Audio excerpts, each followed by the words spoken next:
kneeling hip thrust with rotation. So I'm setting up in that half kneeling position. I have my back foot pressing up against the wall just for feedback. I like placing a foam pad underneath the non-forward leg because I'm really inclined to have this hip hike on this working side, which is gonna make it difficult to actually shift into the hip. If you still feel like you're really exaggerated with that hip hike, you can actually double up or go a little bit higher so you can feel like your hips are a little bit more even. In this hip shift, I'm thinking about this hip, in this case my left hip, almost like someone came and nudged my knee back. So I'm thinking about that femur sliding back in the socket. I'm gonna feel this stretchy sensation in the back of the left hip. And then I'm gonna allow the knee to come forward a little bit. And I'm gonna think about coming and pulling this femur back. Sometimes it can even be helpful to add a little resistance to that inner thigh, that adductor, as you pull back. So you can inhale and exhale. Think about knee sliding back in the socket. So from the side view, I have this knee kind of coming back. It's like this femur, this leg bone is kind of shifting into the hip socket. So I'm literally thinking about pulling back into where my hand is on my booty. It's not coming from my low back. We're getting that shift back. I'm pulling back on the front heel, and I can exhale and press into this front working leg.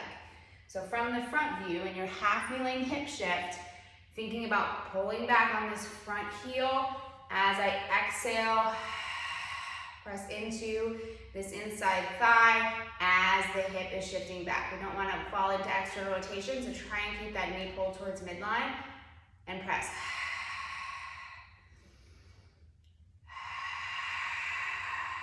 So start there. If you want to add the extra rotational element, I like using a towel or you can use a band. And as I rotate and exhale and kind of shift back into that hip, I'm going to rotate. And I'm going to inhale, allow the hip to come forward, and then exhale. You can switch up the breath, whatever feels good in your body, but I'm getting that movement at the rib cage. I can inhale here, so I can get some expansion on this side of the rib cage. Exhale, open. So there's two things happening. Level one, just stick with that half kneeling hip shift. So thinking about exhaling, bringing the hip or the femur back into the hip socket. Exhale, knee pulls towards midline. Inhale, open up. So I'm almost turning my belly button to the opposite side. Exhale.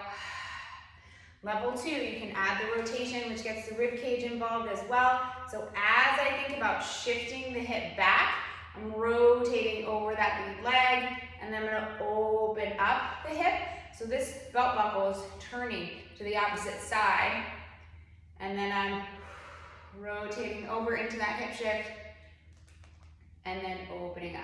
What I'm not doing is moving through my low back, so my back foot is against the wall. I'm dragging the heel on the working leg, and I'm thinking about moving at the rib cage. I may even only get to right here, that's fine. And then opening up.